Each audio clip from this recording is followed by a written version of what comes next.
بسم اللہ الرحمن الرحیم۔ لوگ اچھا پڑھنے اور اچھا لکھنے والے کو اچھا آدمی سمجھتے ہیں، لیکن حقیقت میں اچھا آدمی وہ ہے جو اچھا سوچے اور اچھا بولے۔ اگر انسان کو گناہ سے شرمندگی نہیں تو توبہ سے کیا شرمندگی۔ توبہ کا خیال خوش قسمتی ہے، جو گناہ کو گناہ نہ سمجھے وہ بدقسمت ہے۔ ماں سے محبت کرو، کیونکہ ماں کی پریشانی کو دیکھ کر اللہ تعالیٰ نے صفا و مروہ کو حج کا رکن بنا دیا۔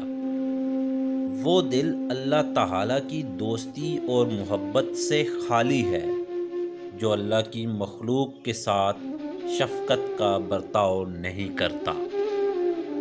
عالم وہ ہے جس کو اپنا علم ہو، نہ کہ دوسری چیزوں کا۔ نوجوان اگر آج اپنی قوت فضول کاموں میں خرچ کریں گے تو کل بڑھاپا ان کے لیے پچھتاوا لائے گا۔ جو شخص زمین کا سفر کرتا ہے اس کے پاؤں میں آبلے پڑتے ہیں، اور جو آسمانوں کا سفر کرتا ہے اس کے دل میں آبلے پڑتے ہیں۔ اگر کوئی نفس کی ایک آرزو پوری کرے تو اس کو خدا کے رستے میں ہزاروں خدشے پیدا ہو جاتے ہیں۔ دین کو شیطان سے بڑھ کر دو شخصیتوں سے فتنے کا اندیشہ زیادہ ہے۔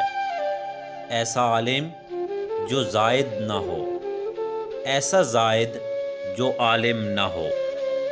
مردوں کو برائی سے یاد نہ کرو، وہ اپنے کیفر کردار تک پہنچ چکے ہیں۔